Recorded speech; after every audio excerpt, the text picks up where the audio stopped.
안녕하세요. 캐스팅 보트를 진 러시아에 대한 얘기를 오늘 잠깐 드리려고 합니다.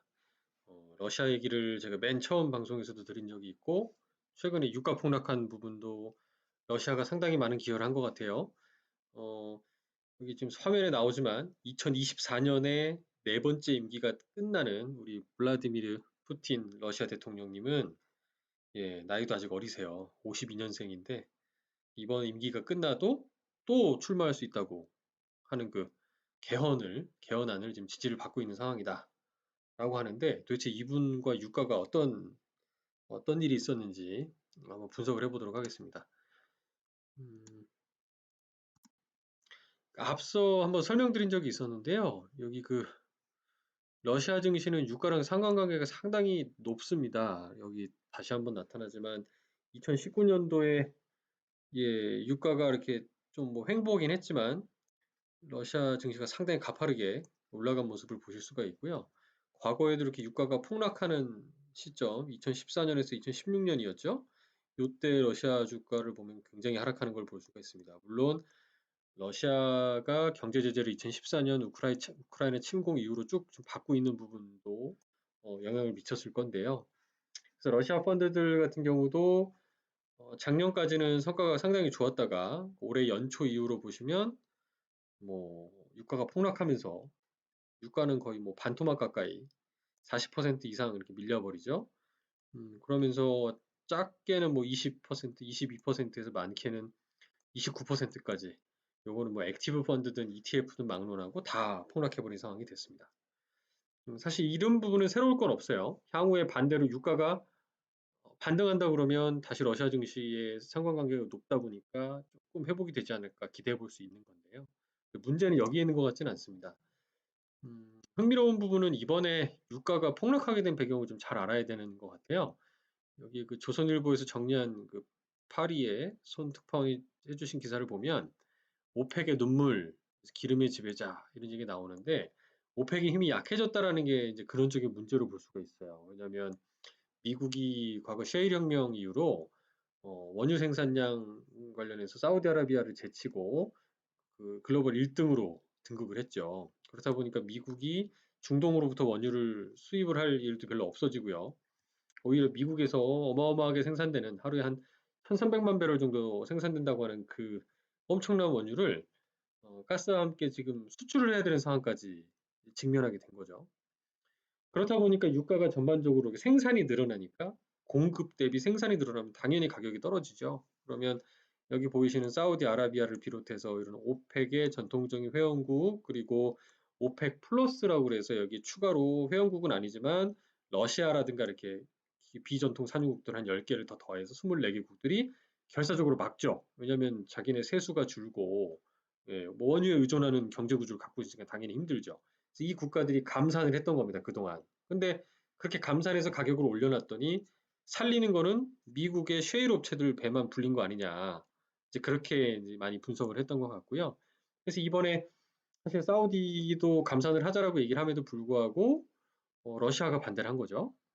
그래서 러시아가 반대를 한 부분은 뭐 뒤에도 말씀드리겠지만 이제 러시아도 생산하는 그 오일들을 여러 가지 송유관을 통해서 독일이나 중국으로 보내려고 이제 완공을 어마어마한 비용을 들여서 완공을 앞두고 있는데 이제 미국이 사사건건 경제 제재라든가 그다음에 이제 여러 법령 등을 통해서 회방을 놓고 있는 거죠. 이런 부분들이 결국은 기름값을 놓고 둔 게 기름의 판로와 그다음에 기름 가격을 지배하려고 하는 어떤 그 치열한 싸움이다라고 이제 볼 수가 있습니다.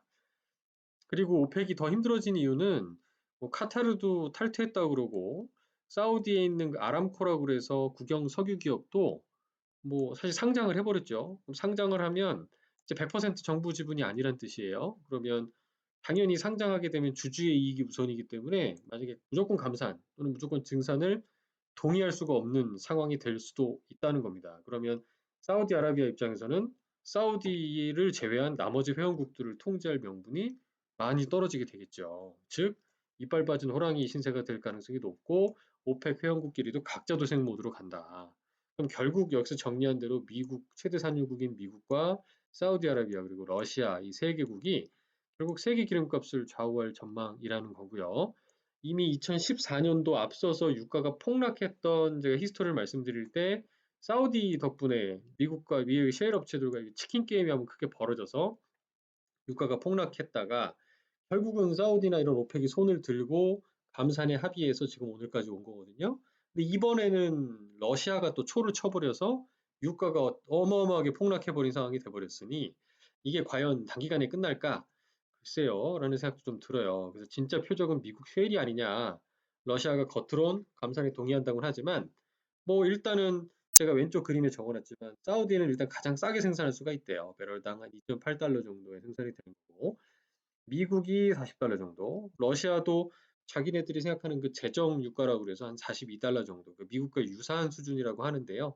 일단 러시아 입장에서는 자기들이 제재를 받고 있고 또 특히나 앞서 말씀드렸지만 푸틴은 거의 지금 종신직권 비슷하게 굉장히 어떤 강력한 리더십을 갖고 있죠. 리더십이라고 해봐야 좀 약간 나쁘게 말하면 독재일 수도 있지만 반면에 미국 같은 경우는 올해 트럼프 대통령 선거, 선거를 앞두고 있기도 합니다. 그러면 이런 얘기는 즉슨 이제 미국 같은 경우는 굉장히 혼란상에 빠질 수가 있어요. 셰일 업체들이 다시금 도산을 하게 되고요. 많이 이제 경제적으로 좀 불황 내지 공황처럼 힘들어지는 시간이 장기화될 경우에는 잃을 게 누가 더 많을까라고 생각해 보면 사실은 러시아보다는 미국이지 않을까 싶네요. 그러면 저도 이제 확정할 수는 없지만 이제 캐스팅 보트 결국 그 판세를 누가 이제 쥐고 흔들 수 있겠느냐라고 봤을 때는 사우디는 이미 한번 패배를 했고요. 그리고 아람코도 상장을 해버렸고 뭐 다른 오펙 회원국들 통제도 좀 어려워지고 있는 상황이죠. 미국은 올해 선거를 앞두고 있고 민주당한테 공격당하고 또는 자국의 기업들 또 경제 대통령이라는 자랑을 하고 있는데 셰일 업체들 망해서 뭐 하이힐드 채권 기업들 다 부도나고 그 시장 자체 또 거덜나고 하면 또 본인이 또 입지가 위험해지겠죠.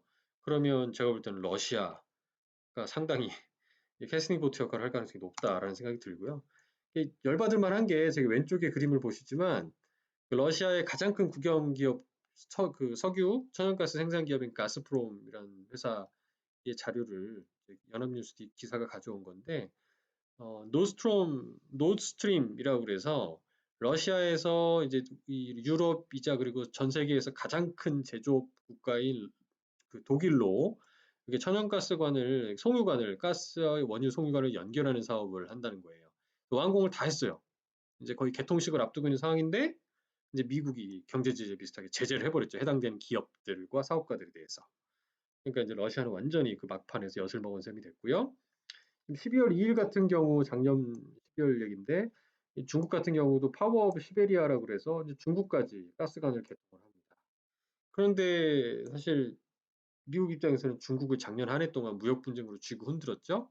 그래서 중국한테 얻어낸 카드인즉슨 미국산 에너지를 수입을 많이 늘리겠다. 농산물과 함께 이런 조건으로 또 회방을 놓은 셈이 돼버렸어요. 그러니까 이런 것들은 반대로 얘기하면 미국 입장에서 불리할 수 있는 뉴스 될 수 있습니다. 왜냐하면 미국이 워낙에 요새 막 나가죠. 외교적으로도 무리할 수가 있고 그러면 우방이지만 미국이 독일을 비롯한 서유럽에 가서 나토 동맹국들에게 분담금을 더 내라고 한다든가 강짜를 부립니다.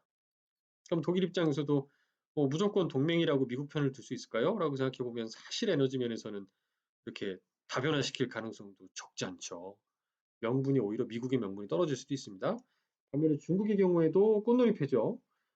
천연가스를 미국이 어차피 미국 걸 사줘야 되는데 러시아도 이렇게 구애를 하고 있어요. 가즈프롬사 얘기는 중국 한 해 소비량의 4분의 1을 중국에 공급하겠다. 러시아가 공급하겠다 할 정도로 굉장히 강력한 의지를 보이고 있어요. 그러면 뭐 가격 경쟁 시키면 되겠죠. 쉽게 말하면. 그러니까 일단 저유가 및 저가스로 인한 수혜를 볼 가능성이 상당히 높다. 그래서 이런 아주 복잡한 이해관계들이 엮여 있는 현재 상황이다라는 거를 잘 생각해 보실 필요가 있겠어요. 저는 그래서 이 무조건 그렇다고 러시아가 미국의 패권에 밀려서 망한다, 큰일 난다라고 꼭 믿고 싶지는 않습니다. 앞서 말씀드린 대로 러시아 펀드에 물려서 지금까지 이 고통을 받고 계신 분들 작년 한 해 좀 기분이 좋았는데 올해 다시 무너지니까 얼마나 속상하시겠어요. 그래서 좀 기운 나는 기사를 갖고 와봤습니다. 러시아는 여전히 금 보유량이 세계 5위입니다. 통상은 달러를 받죠. 석유를 수출한 다음에. 그렇다 보니까 이런 그 달러 중심의 경제권에서 벗어나기 위해서 뭐 중국을 비롯해서 러시아 같은 국가들은 금을 수시로 비축을 하고 있어요. 그래서 러시아는 금 보유량 면에서 세계 5위면서 그 외환 보유고도 상당히 많이 가지고 있는 나라 중에 하나죠. 그래서 쉽게 흔들리지 않을 수 있는 펀더멘탈을 갖고 있고 2014년부터 장기적인 경제 제재도 불구하고 버티고 있다라는 게 조금 의미 있는 것 같습니다. 그리고 러시아들이 어떤 그 주식에 대한 투자자들 이탈을 방지하는 어떤 유화책으로 고배당 정책, 배당 성향을 높여주는 정책을 펼친다라고 지난번에도 말씀드렸는데요. 주가가 20% 떨어지면은 지금 여기 예상치 8.4% 나온 것보다 배당률이 훨씬 더 올라가 버리겠죠. 예, 그러니까 거의 8%가 넘는 이런 높은 배당을 받으면서 기다렸다가 주가가 회복됐을 때 시세 차익까지 노릴 수 있는 논리는 여전하다라고 볼 수가 있습니다. 따라서 저는 지금 글로벌 유가가 예상하기 좀 어렵고 지금 코로나 바이러스에 의해서 미국이 또 비상선포 선포하고 뭐 언제가 가라앉겠죠 바이러스는. 근데 중요한 건 그 이면에 이런 유가를 둘러싼 패권에 대한 관계는 정말 잘 봐야 되겠다 생각이 다시금 듭니다. 왜냐하면 이거는 코로나보다 더 무서운 변수가 되지 않을까 생각도 들고요. 사우디와 미국, 러시아 간의 역학관계를 좀 잘 지켜보겠다라고 생각을 다시 한번 해보게 되었습니다. 오늘 이상 마치도록 하겠습니다. 감사합니다.